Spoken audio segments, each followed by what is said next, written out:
की सदाकत में तेरा नाम रहेगा,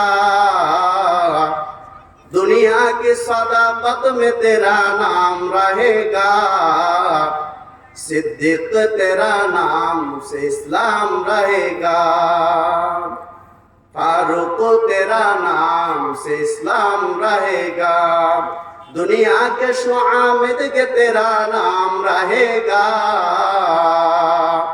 दुनिया के सदाकत में तेरा नाम रहेगा, सिद्दीक तेरा नाम से इस्लाम रहेगा, फारूक तेरा नाम से इस्लाम। वक़ाल नूह रब्बी ला तज़र अलल अर्दि मिनल काफिरीन दय्यारा।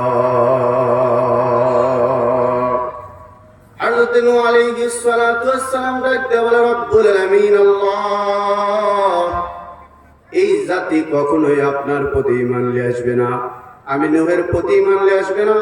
ওগো রব্বুল আলামিন, এই জাতিদেরকে আপনি ধ্বংস করিয়া দেন, এদের পূর্বপুরুষ যারা আসবে দুনিয়ার মধ্যে তারাও কখনো আপনার প্রতি ঈমান নিয়ে আসবে না। আল্লাহ পাক রব্বুল আলামিন পয়গম্বর নূহ আলাইহিস সালাতু ওয়াস সালামের দোয়া কবুল করে নিলেন। আল্লাহ পাক রব্বুল আলামিন ডাক দিয়ে বললেন, নূহ রে, আমি আল্লাহ এদেরকে ধ্বংস করব, আমি আল্লাহ পাক রব্বুল আলামিন প্লাবন দিব, কিন্তু নূহ তোমার তো প্লাবন থেকে বাঁচতে হবে, তোমার তো বাঁচতে হবে, তোমার উম্মতদেরকে বাঁচতে হবে। হযরত নূহ আলাইহিস সালাতু ওয়াস সালামের প্রতি ৮০ থেকে ৮২ জন লোক ঈমান নিয়ে এসেছিলেন।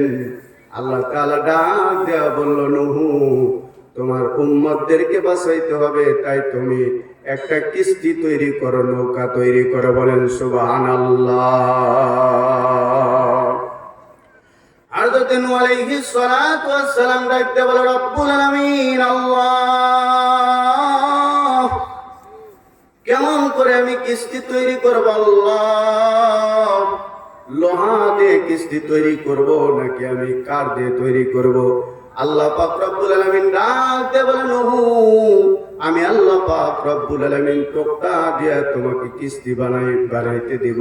কারণ হযরত নূহ আলাইহিস সালাতু ওয়াস সালাম ডাক দিয়ে বলে, আল্লাহ তাহলে আমি তোক্তা কোথায় পাবো?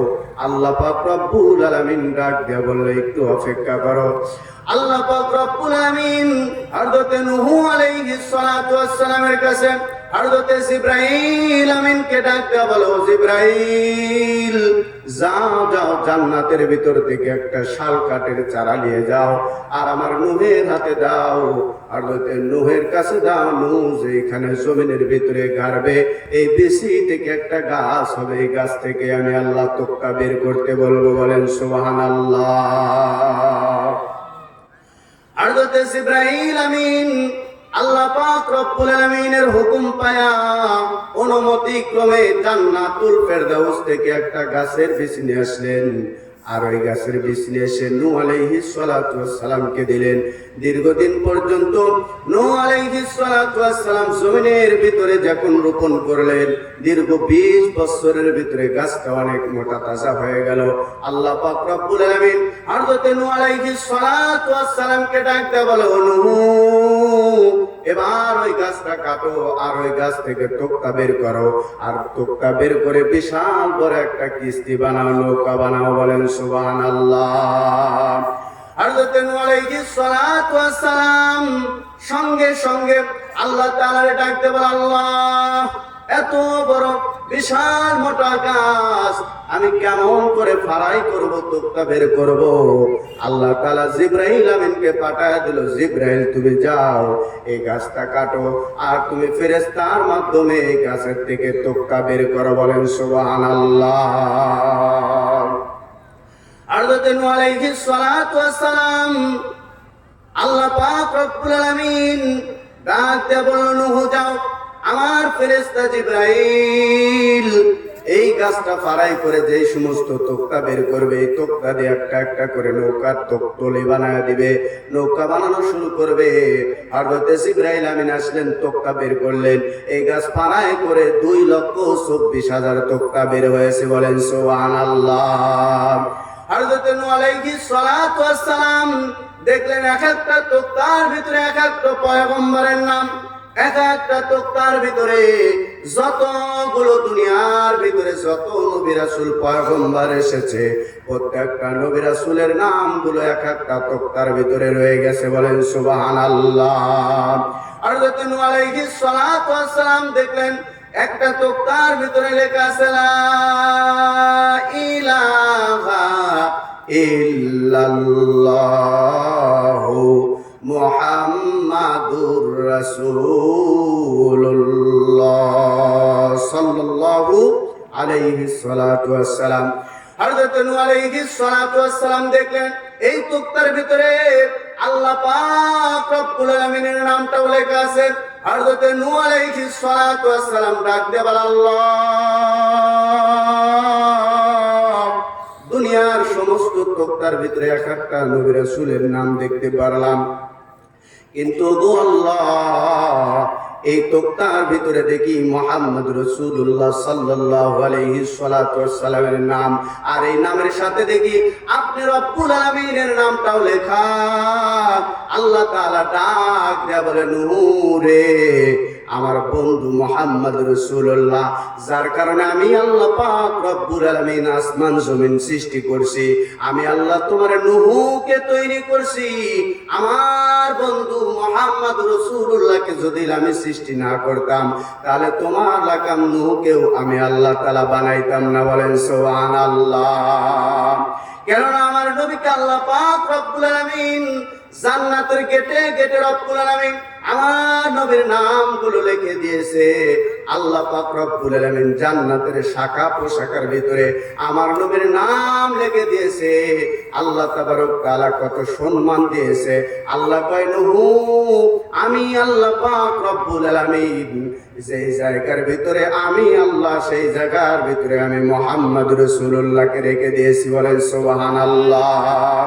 কি জন্য আল্লাহ পাক রব্বুল আলামিন নূহ আলাইহিস সালাতু ওয়াস সালামকে ডাকতে বলেন নূহ। শুধু তাই না, তোমার এলাকার নূহ কিয়ামতের ময়দানে সুপারিশ পাবে না যতক্ষণ পর্যন্ত আমার বন্ধু মুহাম্মদ রাসূলুল্লাহ সুপারিশ করবে না।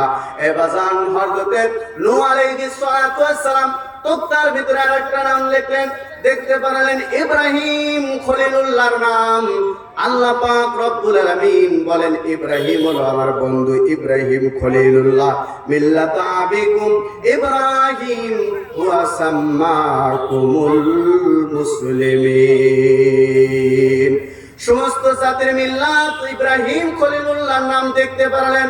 হযরত ইব্রাহিম খলিলুল্লাহ কিন্তু আল্লাহ তাআলার বন্ধু, আর আমার আপনার নবী হাবিবুল্লাহ আল্লাহ তাবারক তাআলার বন্ধু।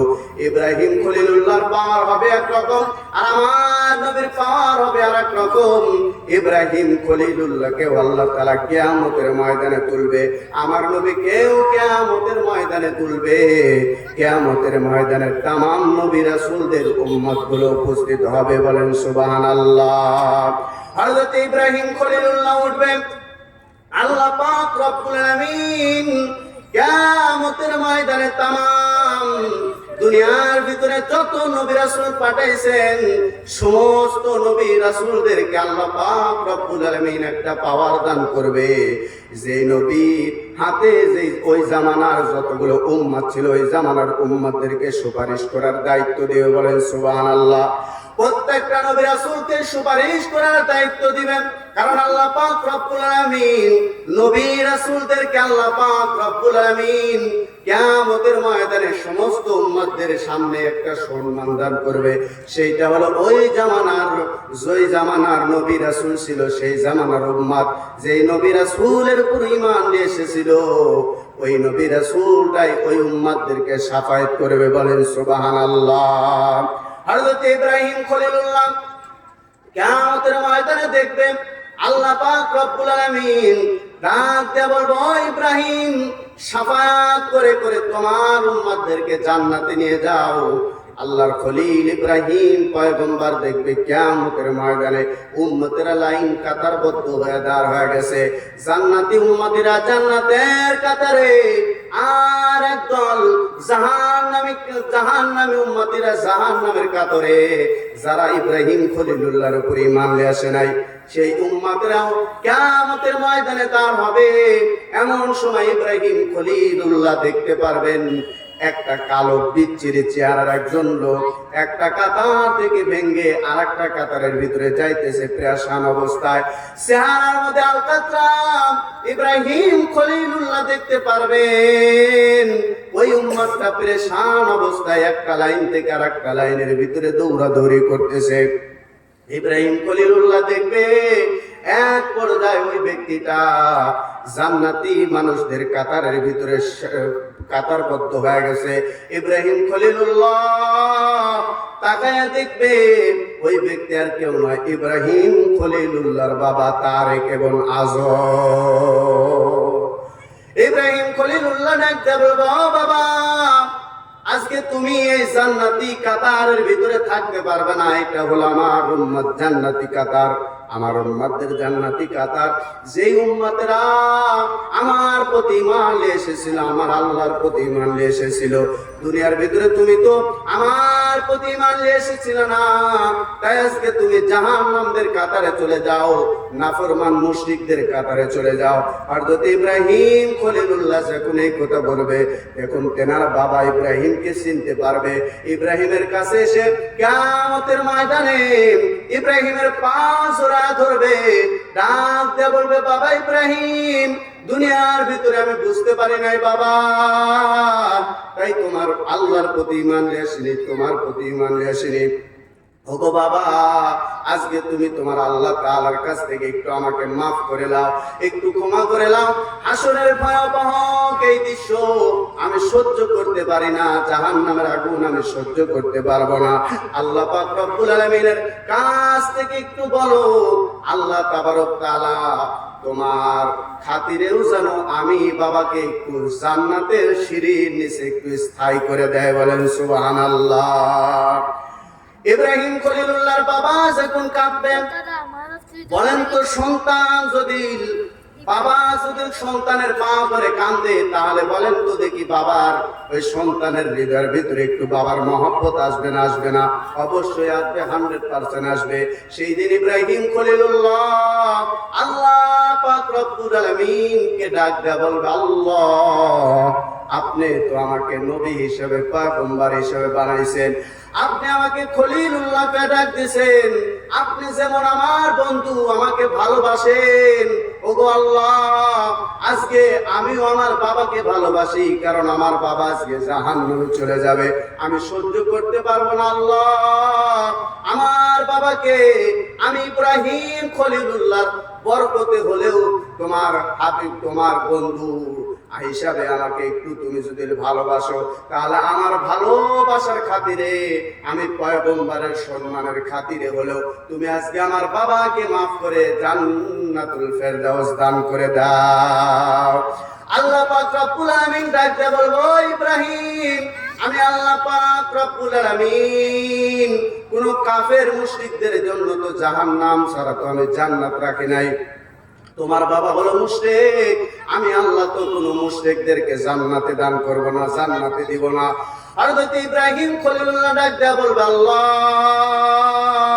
তাহলে কি আজকে কিয়ামতের ময়দানে আমার উম্মতদের সামনে, কোটি কোটি মানুষদের সামনে কি আমাকে অপমান করবে?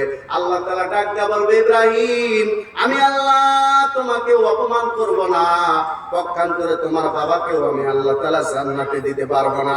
আল্লাহ তাআলা ডাক দেয়া বলবে, ইব্রাহিম একটু তুমি চোখটা বন্ধ করো।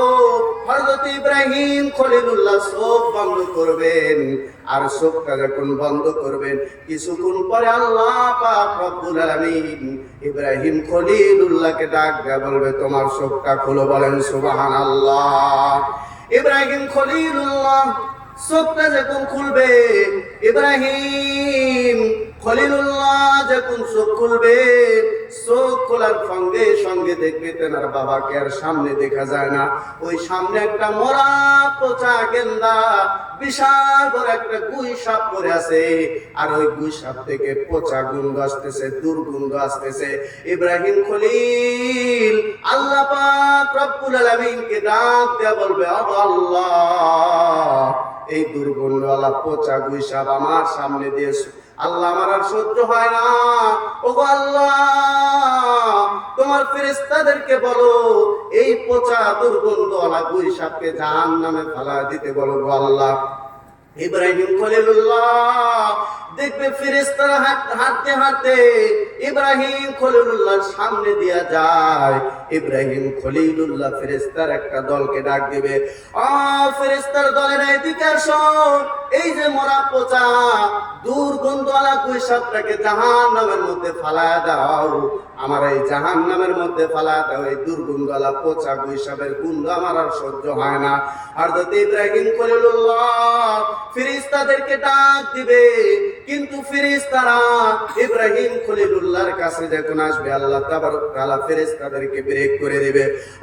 ফেরেশতারা, আমি আল্লাহ পাক রব্বুল আলামিন হযরত ইব্রাহিম খলিলুল্লাহর সাথে আমি প্রেম খেলা খেলতেছি, ইব্রাহিম খলিলুল্লাহর সাথে আমি আল্লাহ পাক রব্বুল আলামিন খেলবো, তোমরা খেলো না, তোমরা চলে যাও, তোমাদের কাজে চলে যাও। আমি আল্লাহ পাক রব্বুল আলামিন ইব্রাহিমের কথা শুনতেছি, আমি আল্লাহ যা করার তা করব, তোমরা চলে যাও। ফেরেশতারা সঙ্গে সঙ্গে ইব্রাহিম খলিলুল্লাহর কথা ওভারটেক করে যখন অন্যদিকে চলে যাবে, অন্য কাজে ব্যস্ত হয়ে যাবে, ইব্রাহিম খলিলুল্লাহ সহ্য করতে পারবেন না। ইব্রাহিম বারবার করে আল্লাহ তাআলারে ডাক দেয়া বলবে, আল্লাহ পাক রব্বুল আলামিনকে ডাক দেয়া বলবেন, আল্লাহ পাক রব্বুল আলামিন কোনো কথা শুনবেন না। এরপরে ইব্রাহিম খলিলুল্লাহ সঙ্গে সঙ্গে পচা দুর্গন্ধওয়ালা গুই সাপটাকেও সহ্য করতে পারবেন না। বাম হাত দিয়া ধরিয়া এই গুই সাপটাকে ইব্রাহিম খলিলুল্লাহ জাহান্নামের ভিতরে ফালা দিবে। আল্লাহ পাক রব্বুল আলামিন ডাক দেয়া বলবে, ও গো ইব্রাহিম, এটা কি করলা, তুমি কি করলা? তোমার আব্বাকে তুমি নিজ হাতে জাহান্নামের মধ্যে কেন ফালা দিলা? হযরত ইব্রাহিম খলিলুল্লাহ ডাক দেয়া বলবে, রব্বুল আলামিন আল্লাহ, আমি তো পচা দুর্গন্ধওয়ালা গুই সাপটারে ফালায়া দিছি গো আল্লাহ, কেমন করে আমার আব্বারে ফালায়া দিলাম? আল্লাহ তাআলা ডাক দেয়া বলবে, ইব্রাহিম, ওই যে এখানে গুই সাপ ফালায়া দিয়েছ, ওই জায়গার ভিতরে তাকাও। ইব্রাহিম খলিলুল্লাহ তাকানোর সঙ্গে সঙ্গে দেখবে ওই জাহান্নামের ভিতরে তার বাবা তার কেমন আজর জাহান্নামের আগুনের ভিতরে জ্বলতেছে। বলেন নাউজুবিল্লাহ। এজন্য আল্লাহর রাসূল বলেন, লা ইলাহা ইল্লাল্লাহ ওয়া আন্না ফাদাখালাল জান্নাহ। যারা আল্লাহর প্রতি ঈমান নিয়ে আসবে, নবী রাসূলগণের উপর ঈমান নিয়ে আসবে, আল্লাহ পাক রব্বুল আলামিন তাদেরকে জান্নাতুল ফেরদাউসের মালিক করে দিয়ে বলেন সুবহানাল্লাহ। আর এটাতে ইব্রাহিম খলিলুল্লাহর গান, আর আমার আপনার নবী মুহাম্মদ রাসূলুল্লাহর কেমন সম্মান আল্লাহ পাক রব্বুল আলামিন দান করবে। কিয়ামতের ময়দানে সকল নবী রাসূলগণেরা আল্লাহ পাক রব্বুল আলামিনকে ডাক দেয়া বলবে, ও আল্লাহ, আমাদেরকে একটু জান্নাত ঘোষণা করে দেন, এই হাসরের ময়দান আর সহ্য হয় না। আল্লাহ পাক রব্বুল আলামিন জান্নাতের অর্ডার দিবে, কিন্তু জান্নাতের দরজা তারা বন্ধ পাবে। এবার ফেরেশতা ওই রিদওয়ান নামক জান্নাতের দেহরক্ষী ফেরেশতা, জান্নাতের গেট পাহারাদার ফেরেশতা রিদওয়ান ফেরেশতা সঙ্গে সঙ্গে ডাক দেয়া বলবে, তোমরা যতই পয়গম্বর হও, তোমাদের জন্য জান্নাতের গেট খোলা হবে না যতক্ষণ পর্যন্ত নবী মুহাম্মদ রাসূলুল্লাহ জান্নাতে না আসবে। বলেন সুবহানাল্লাহ। এইজন্য আল্লাহ পাক রব্বুল আলামিন কিয়ামতের ময়দানে আমার আপনার নবীকে আগে জান্নাত দিবে, আমার আপনার নবীর উম্মতদেরকে জান্নাত দিবে। হযরত আবু বকর, ওসমান, আলীকে জান্নাত দিবে, ওসমানকে জান্নাত দিবে। এইজন্য এই দিনকে বিজয় করতে যায় ওসমান এবং আলী যা কিছু দান করেছে, যা কিছু দিয়েছে, নিঃস্ব হয়ে গেছে, আল্লাহ রসুলের সাথে থেকে ইসলামকে বিজয় করেছে। এই জন্য বলেন আল্লাহ রসুল বলেন কিয়ামতের ময়দানে আমার আবু বকরকে নিয়ে আমি জান্নাতে যাব। বলেন সুবহানাল্লাহ।